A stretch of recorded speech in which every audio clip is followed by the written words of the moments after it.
Second type का जो दोनों ही बहुत ही इजी था। अब चलते हैं तीसरे टाइप के बहुलक निकालने के पद्धति पर। तो तीसरे टाइप का जो बहुलक होगा, तो कोई बोलेगा ये टाइप का।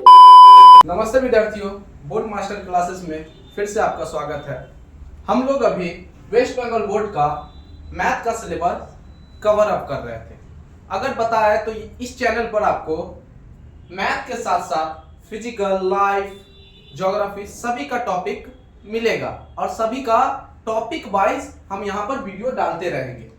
चूंकि अभी शुरुआती वीडियो है तो अभी मैथ कवर अप कर रहे हैं। मैथ में हम लोग पहला टॉपिक का मतलब आप लोग समझते हैं।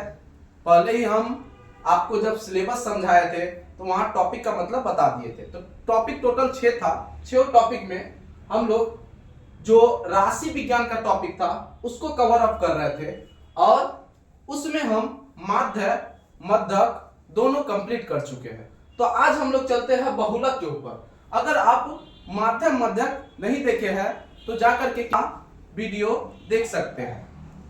आते हैं फिर से बहुलक के ऊपर। बहुलक से पहले हम लोग समझेंगे थोड़ा तथ्य के बारे में। तथ्य तो अगर समझाना चाहे तो तथ्य के बारे में हम पहला वीडियो में बता दिए, माध्यम में आपको अच्छा से एक्सप्लेन कर दिए थे। अगर जिसको भी तथ्य या डेटा के बारे में आपको कुछ भी डाउट है, कृपया करके पीछे वाला वीडियो देख करके आएगा तो अच्छा से समझ में आएगा। हम यहाँ पे डायरेक्टली चलते हैं। जो डेटा होता है उस डेटा को हम 3 प्रकार से अरेंजमेंट कर सकते हैं। 3 प्रकार कौन कौन सा? एक नॉर्मल जो भी डेटा है, आपका डेटा कौन कौन सा है? 15, 16, 15, 20, 25, 30, ऐसे नॉर्मल जो भी डेटा दे रहा है वो नॉर्मली हम ऐसे लिख पाते हैं, उसी को बोलते हैं नॉर्मल डेटा अरेंजमेंट। इसके बाद स्टैंडर्ड में जाएंगे तो कुछ टेबल बना करके डेटा को अरेंज करते हैं। समझे बात को? अगर नहीं समझ में आ रहा है तो बार बार बोल रहे हैं आपको कि माध्य वाला वीडियो देख लीजिएगा। वो जो टेबल वाइज जो बनाते हैं उसको भी हम 2 टाइप से डिवाइड कर सकते हैं। एक होता है खंडन आवृत्ति विभाजन और एक होता है सतत आवृत्ति विभाजन। तो बोलिएगा सर क्या इसी डेटा को आप खंडन आवृत्ति विभाजन में विभक्त कर सकते हैं या बना सकते हैं? यस, इस डेटा को भी हम इस आवृत्ति विभाजन में बना सकते हैं, इसी डेटा को हम इस आवृत्ति विभाजन में बना सकते हैं। कैसे सर? तो देखिए यहाँ पे कौन कौन सा नंबर है पहले वो देख लीजिए। नंबर क्या है? 15 है, 16 है, 15 है, 20 है, 25 है, 30 है। तो सबसे छोटा नंबर कौन है? 15। तो 15 से चालू करेंगे। सबसे बड़ा नंबर कौन है? 30। 30 तक जाएंगे। 15, 16, 17, 18, 19, 20 ऐसे करते करते कहां तक जाएंगे हम लोग? 30 तक जाएंगे। और 30 तक जाने के बाद हम इसी को देखते हैं कि 15 कितना बार रिपीट हुआ है। 15 1 2 बार रिपीट हुआ तो इसको हम 2 लिख देंगे यहाँ पे। इसी को हम लोग बोलते हैं आवृत्ति, इसलिए तो इसमें लिखा हुआ आवृत्ति विभाजन। समझे? इसके बाद आते हैं 16 पे। 16 कितना बार रिपीट हुआ आपका? 1 बार। उसके बाद है 17 नहीं है तो 0, 18 नहीं है तो 0, 19 नहीं है तो 0, 20 है 1 बार, 25 कहीं बीच में रहेगा, 20 और 30 के बीच में तो 25 1 बार और 30 1 बार। तो ऐसे करके हम विभाजन करके लिख सकते हैं, इसको ऐसे सजा सकते हैं। और सतत आवृत्ति विभाजन में कैसे करते हैं? तो सतत आवृत्ति विभाजन में इसको अगर हम विभाजन करना चाहे तो उसमें हम श्रेणी वाइज करते हैं, क्लास में ले लेते हैं, इसको एक इंटरवल ले लेते हैं। जैसे हम बोल देते हैं सबसे कम कौन सा है? 15। तो यहां पे हम चले जाते हैं 10 से 15 के बीच, 15 से 20 के बीच, 20 से 30 के बीच। लास्ट मेरा 30 ही है ना, 30। एक और ले लेते हैं 30 से 40 के बीच। अब यहाँ पे काउंट करेंगे कि 10 से 15 के बीच कौन है। तो 10 से 15 के बीच कोई नहीं है, कोई नहीं है, कोई नहीं है, कोई नहीं है, 0। तो बोलिएगा सर आप तो 15 लिखे हैं यहाँ पे। इस वाले देखिए ए वाला संख्या ना यहाँ पे हम लिखे हुए, तो जब कभी भी लास्ट वाला संख्या हो उसको हम, और लास्ट वाला संख्या और फर्स्ट वाला संख्या मैच कर जाए तो लास्ट वाला संख्या को काउंट नहीं करते हैं। समझे? तो लास्ट वाला संख्या को काउंट हम लोग नहीं करते। तो यहाँ पे आएंगे तो सर ये फर्स्ट वाला, हाँ फर्स्ट वाला को आप काउंट कर सकते हैं। तो फर्स्ट वाला क्या? 15, 1 2 और है 3, हाँ 3 गो आपका आवृत्ति हो जाएगा। उसके बाद 15 से 20, 20 से 30, 20 से 25 होगा, सॉरी एक ही इक्वल में लेंगे। 10 से 15, 15 से 20, 20 से 25, 25 से 30, 25 से 30 इक्वल इंटरवल लेंगे। कहीं पे भी आवृत्ति विभाजन में श्रेणी ये ना हो कि ये आपका 5 का डिफरेंस हो जाए और ये आपका 10 का हो जाए। जितना भी श्रेणी होगा, यहाँ कितना श्रेणी लिया हम, 1 2 3 4, चारों श्रेणी का इंटरवल या डिफरेंस, इन दोनों का डिफरेंस 5 ही होना चाहिए, इक्वल होना चाहिए। उसी को हम लोग श्रेणी आवृत्ति या सतत आवृत्ति विभाजन बोलते हैं। समझ में आया?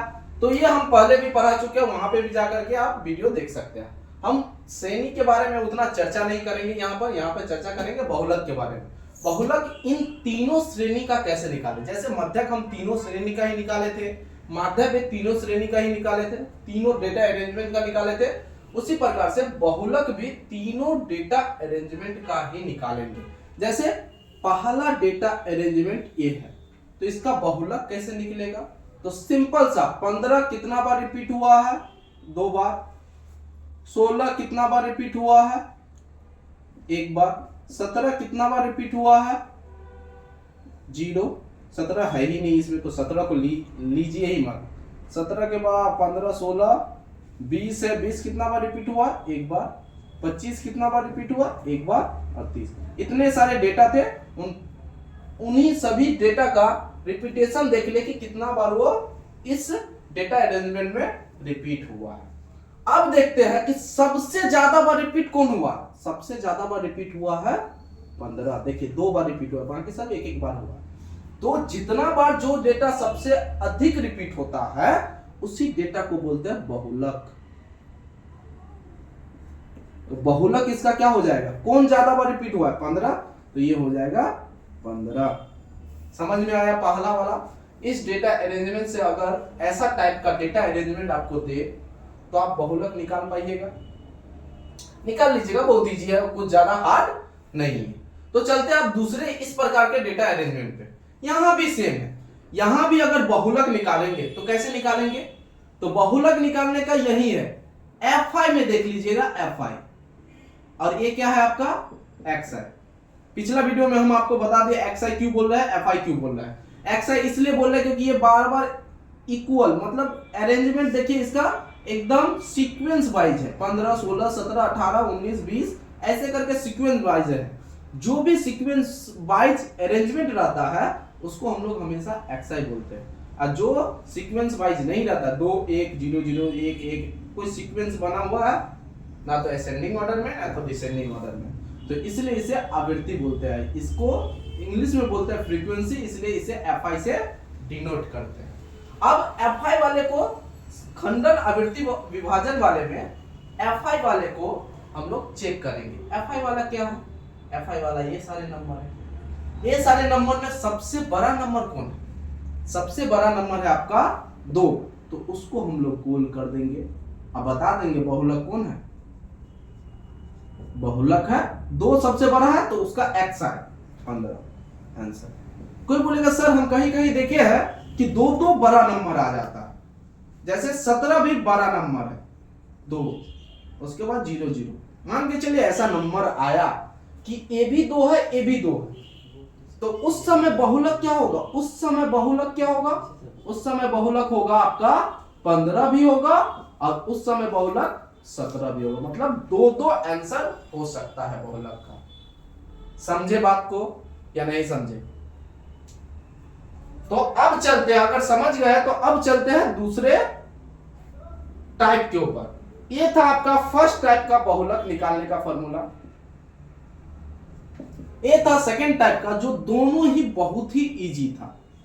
अब चलते हैं तीसरे टाइप के बहुलक निकालने के पद्धति पर। तो तीसरे टाइप का जो बहुलक होगा, तो कोई बोलेगा ये टाइप का है लिखा है सर, इसी टाइप का सम्स पूछेगा, इससे अतिरिक्त और कोई नहीं पूछेगा। फर्स्ट टाइप, सेकेंड टाइप देखिएगा आप, ऐसा अगर अरेंजमेंट है तो सर कैसे बताए हैं? सर ऐसे बताया तो ऐसे ही हम बहुलक निकालेंगे। इस वाले को निकालने का कैसे बताया सर, ऐसे बताए थे, ऐसे ही निकालेंगे। और ये दोनों टाइप एकदम शॉर्ट आंसर टाइप में आएगा, नहीं तो एमसीक्यू में आएगा, नहीं तो फिल इन द ब्लैंक्स में आएगा। इसके अतिरिक्त नहीं आ सकता। लॉन्ग टाइप में केवल सतत आवृत्ति विभाजन वाला आपका बहुलक निकालने का के लिए देगा। तो चलते हैं आप सतत आवृत्ति विभाजन को बहुलक कैसे निकालते हैं, इस श्रेणी विभाजन या आवृत्ति विभाजन में किस प्रकार से बहुलक निकालते हैं। सतत आवृत्ति विभाजन वाले तालिका से बहुलक निकालने के लिए, तो इससे बहुलक निकालने के लिए कुछ फार्मूला का अप्लाई करते हैं। इससे पहले कोई फार्मूला का अप्लाई बहुलक निकालने के लिए नहीं किए, ना आपका खंडन आवृत्ति विभाजन के लिए किए हैं, ना नॉर्मल अरेंजमेंट जो डेटा था उसके लिए भी कोई फार्मूला अप्लाई नहीं किए। तो इसके लिए जो बहुलक निकालने के लिए फार्मूला अप्लाई करेंगे वो फार्मूला है L plus F1 minus F0 बट्टा 2F1 minus F0 minus F2 into H। तो ये फॉर्मूला हम लोग बहुलक निकालने के लिए करेंगे। तो इस फॉर्मूला में कुछ टर्म्स आपको समझ में आ रहा होगा, कुछ टर्म्स आपको समझ में नहीं आ रहा होगा। एल आपको समझ में आ रहा है क्योंकि इससे पिछला वीडियो में हम एल का मतलब बता दिए थे। उसमें बताया था जो भी मध्यक श्रेणी आ रहा था उसका जो निम्न श्रेणी होता था वही एल होता था।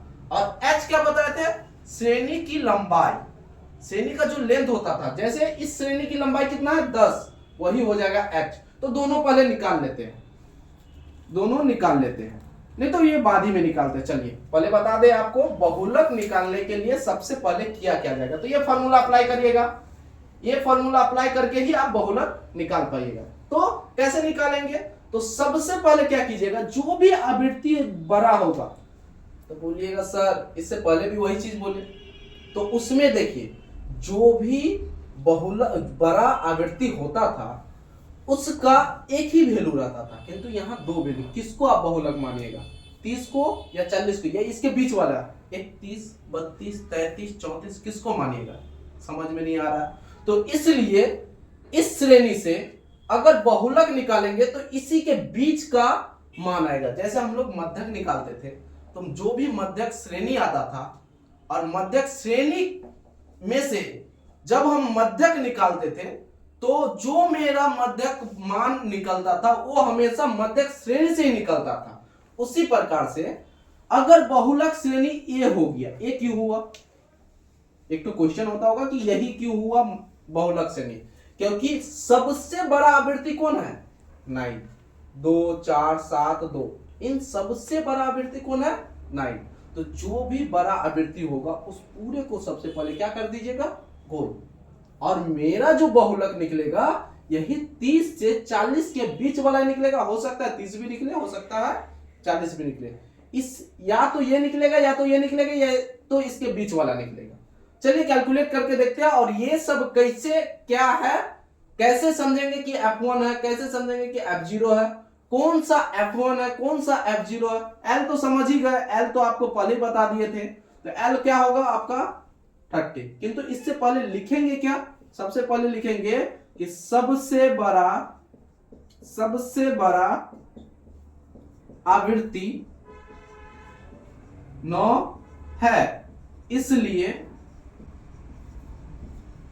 बहुलक श्रेणी क्या हो जाएगा, बहुलक श्रेणी कौन होगा 30 से 40। अब मेरा जो मान आएगा बहुलक का वो इसी के बीच में आएगा, या वही आएगा 30 या 40 आएगा। तो चलते हैं पहले, अब चलते हैं एल के ऊपर। तो एल क्या था, जो भी श्रेणी आ रहा है वो उसका निम्न वैल्यू, ये वाला वैल्यू होता था एल। एफ क्या है, F0 क्या है, F2 क्या है, ये सब F कुछ समझा हुआ लग रहा है ना कि F इससे ही डिनोट कर रहा है, F फॉर फ्रीक्वेंसी, मतलब इसी का कोई टर्म होगा। तो जो आपका सबसे बड़ा वैल्यू आया है वो हमेशा F1 होता है, उससे पीछे वाला वो होता है F0। तो देखिए 0, 1 और ये क्या हो जाएगा 2, तो F0, 1, 2। तो आप बताइए F0 क्या है, F0 है 7, F1 क्या है? F1 है 9, F2 क्या है? F2 है 2, और H क्या है? तो H आपको तो पहले से ही पता है, H होता है क्या? श्रेणी की लंबाई। तो इस श्रेणी की लंबाई कितना है? तो 40 में से 30 को माइनस करें, कितना होगा? 40 माइनस 30 कितना हो जाएगा? 10। अब यही सारा मान यहाँ पे पुट करेंगे, मेरा बहुलक आ जाएगा। तो बहुलक का क्या फॉर्मूला है आपका? तो बहुलक का formula L plus F1 minus F0 2F1 minus F0 F2 गुने H। चलिए L का मान मेरा कितना है? 30 प्लस F1 का मान कितना है मेरा? F1 का मान है 9 माइनस F0 का मान कितना है? 7 2F1, यहाँ देखिए 2 लगा हुआ है, तो जो भी F1 लिखिएगा उसको 2 के साथ गुना कर दीजिएगा। तो F1 मेरा क्या है? 9, 9 दूना कितना हो गया? 18। फिर माइनस F0 कितना है मेरा? 7। फिर क्या है? माइनस F2 क्या है मेरा? 2 गुने क्या हो जाएगा? H क्या है मेरा? 10। आप सारा मान पुट कर दिया। अब कैलकुलेशन आपको पता है, सबसे पहले इसका कैलकुलेशन होगा, फिर इनटू, फिर डिवाइड, और फिर उसको प्लस कर देंगे इसके साथ। तो चलते हैं, 30 प्लस 9 में से 7 गया, कितना बचेगा? 2। 18 में से 7 जाएगा, कितना बचेगा? 11। 11 में से 2 जाएगा, तो कितना बचेगा? 9 गुने 10। 10 दूना क्या हो जाएगा? 20। यहीं पे कर देते हैं आपका। तो 30 प्लस 10 दूना 20 बट्टा 9। अब 9 से पहले ही आपको बता दिया, हर वीडियो में बता रहे, पहले बहुलक माध्य या कुछ भी निकालने जाए तो पहले भागा ही कर दीजिए और उसको दशमलव में तोड़ दीजिए। तो 9 से 20 में भागा दीजिए, कितना हो गया? 9 दूना 18, बच गया कितना? 2। फिर पॉइंट दीजिएगा, क्या हो जाएगा? 9 दूना 18, फिर 2, 9 दूना 18, फिर 2, बार बार 2 2 आते चला जाएगा, कभी खत्म नहीं होगा। तो ऐसे वाले को हम बोले थे ना, अगर 2 बार रिपीट हो गया तो वहीं पे आप भाग देना छोड़ दीजिए। दशमलव देने के बाद अगर कोई 2 संख्या रिपीट हो गया तो भाग देना छोड़ दीजिए। तो भाग देना यहीं पे छोड़ देंगे और क्या लिखेंगे? 30 प्लस, कैसे लिखने बोले थे? पहले लिखिएगा 2.2, और जब दूसरा लिखने जाइएगा तो उसके आगे वाला चीज देख लीजिएगा, इसके बाद भी 2 ही आता। बताए थे ना आपको कि ए वाला नंबर आप लोग देखिएगा, अगर ये 5 से छोटा है तो 2 2 ही रहेगा, अगर ये 5 से बड़ा होता तो ये 2 क्या हो जाता? 3। आप नहीं समझ रहे क्या बोलना चाह रहे हैं हम।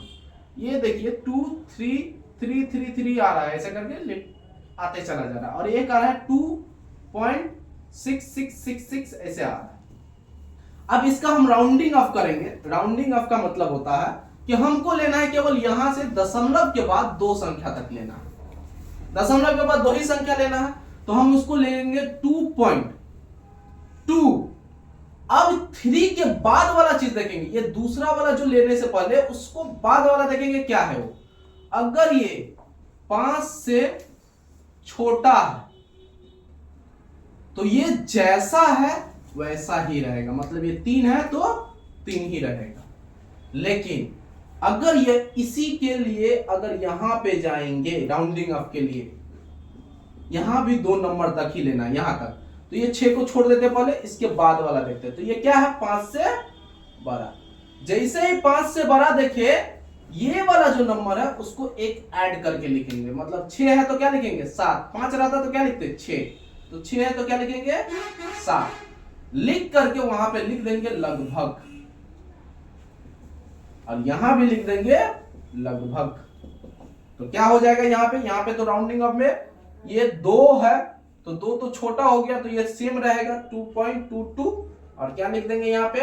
लगभग। किसको जोड़ने बोले थे आपको? 30 और ये 2 पॉइंट वाले को छोड़ दीजिए, तो 30 2 क्या हो गया? 32.22 लगभग। ये आपका बहुलक आ चुका है। अब देखिए ये बहुलक क्या इस श्रेणी के बीच का मान है? Yes sir. 30 के बाद ही क्या आएगा? 31, फिर 32, यही तो 32। समझ रहे बात को? तो ये चीज आपका इसी के अंदर का वैल्यू आएगा, जो आपका मध्यक में भी आ रहा था, जो भी मध्यक से नहीं आ रहा था उसी के बीच का मान आ रहा था। तो आज का मेरा बहुलक टॉपिक कंप्लीट हो चुका है और बहुलक के बाद ओजाइव हम इस टॉपिक में ओजाइव क्यों नहीं करवाएंगे बाद में आपको समझ में आएगा, जब हम सिलेबस बताएंगे और क्वेश्चन पैटर्न बताएंगे तब।